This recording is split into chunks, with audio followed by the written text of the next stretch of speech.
For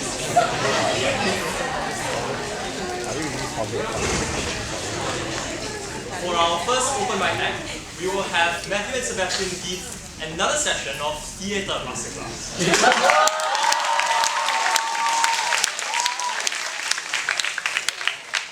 Good evening, welcome, and we're back for the final session of our Theatre Masterclass. Okay, so we have done comedy, we've done music, and now Sebastian Ma, our great actor, singer, musician, is going to take us through Shakespearean drama. Okay, it's very deep, very hardcore stuff. Okay, Sebastian, you prepared a piece for today, have you? Yep, it's the speech from Troilus and Cressida 3-3. That's the Ulysses speech. That's the Ulysses speech from Troilus and Cressida. All right.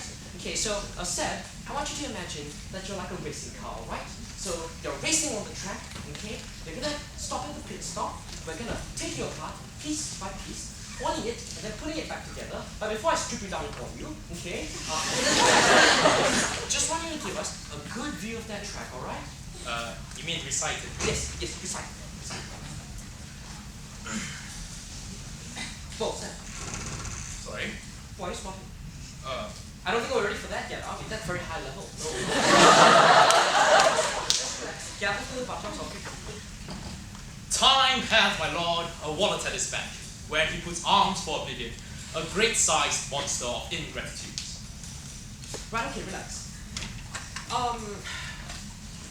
Sam, that wasn't very good, was it? Yeah, I guess. Yeah, we've got a lot to do. Okay? I want you to take a look at some of your more sexual problems, okay? What? I said I want you to take a look at some of your more textual problems. Okay? Let's look at the text, alright? Let me hear it. Well, I've got this raging debate within me, and the debate seems to center upon women being seen as both victims and power brokers. Yes, right. Okay, can we just take a debate and shelve it? For the moment, we may come back to it in the far future, but let's just shelve it for now, okay? Let's just start at the beginning, okay? What's the word, everybody, that Shakespeare uses to begin the Ulysses speech? Time. Time. And how does Shakespeare decide to spell that word? T-I-M-E. So look at it straight. T-I-M-E. T-I-M-E. Yes. Right. And what kind of spelling is that, sir?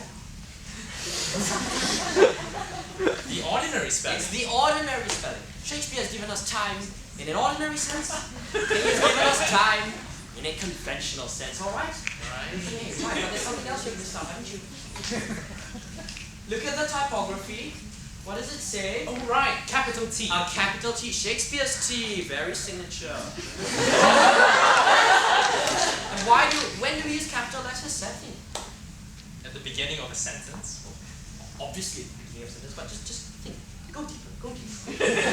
just why do we use capital letters? Oh, when it's something important. When it's something important, when it's something abstract. Okay? So Shakespeare has given us time in an important sense and in an abstract sense. What I like to call a conceptual metaphor. Alright? You all keeping up? Okay. So it's time in an ordinary sense, a conventional sense, and time in an abstract sense. Alright? Think you're ready to convey that, Seb? Well, I hope so. I hope so. I'm very excited. Okay, now off you go. Don't squat. Okay? Just the one word. Oh, just the one. Yes, let's start with it. Time!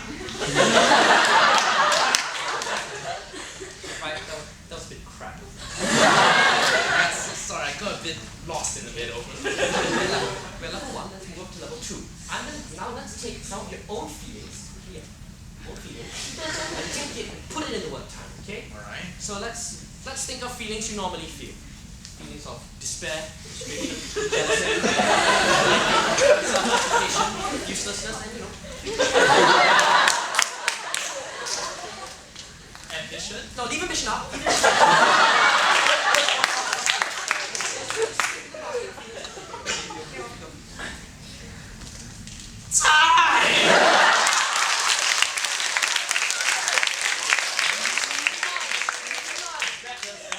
I'm very excited. I hope you're as excited. Yes. Okay, I'm very excited. Okay? So now what I want you to do is to extrapolate. We're going to take all those feelings of folly and despair and then extrapolate them into the entire speech. Are you ready? Yep. Are you ready? Okay, this is for the final time tonight. Sebastian Ma, everyone.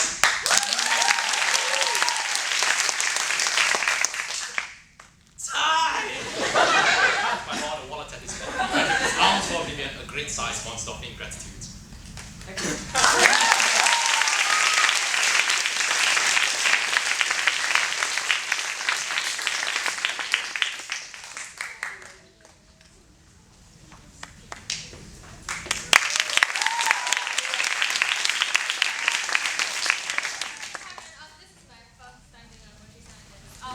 Little bit of context that you need for this is that I'm recently retired debater, and this is satire but also a warning and an apology for those of you who are, but the poem is entitled Never Date a Debater.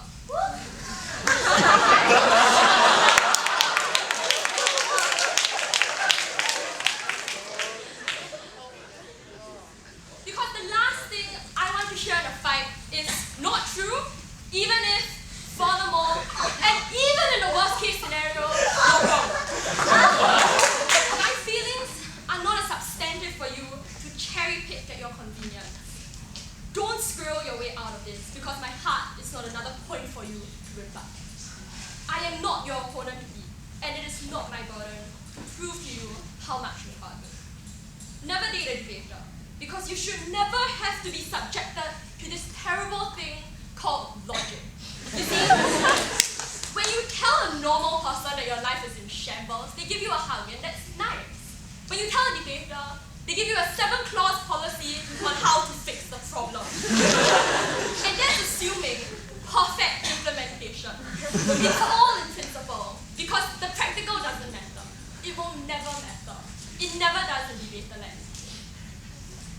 Never date a debater. Because the minute you say something that they don't like or that they don't want to hear, they're going to pretend that you never said it in the first place. Or they're going to call it unimportant. You shouldn't have to feel irrelevant to make them think that they are winning. You shouldn't be some point of information that they can very easily flag down. Never date a debater. Because no matter how many times he'll say he'll see, you will always find that he's too busy for you. You will always be second to a competition or to a spar or even to a speech. He will always pick the angry shouting opponent in the cramped tutorial room at midnight at SMU over a movie and dinner with you. And it will never stop. Because no matter how many times he says he's going to retire, and no matter how many times he insists that it truly is the last one, he swears, if you ever ask him to choose you or debate, you do not need to wait for an answer.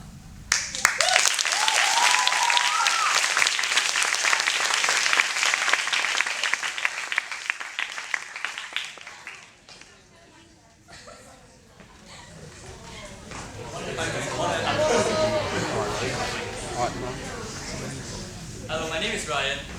So recently, as you all might know, ELDDFS had their elections, and I was running for the position of Living Head.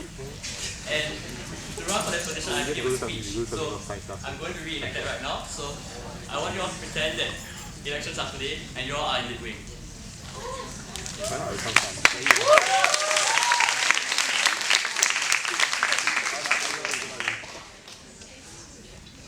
So yesterday, a friend and I were having a chat over lunch, and he told me he'll be I told him that I'll be running for the position of lead wing head. And he looked at me and said, "You, lead wing head?" He is no longer my friend.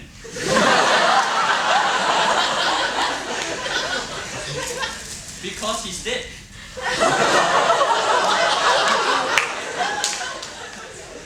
It seems that there's still some people in this world who think that I'm not qualified. I hope, for your sake, that you are not one of them. I am the most qualified person in the world. Oh boy, yes sir, I am. And I will prove it to you right here, right now.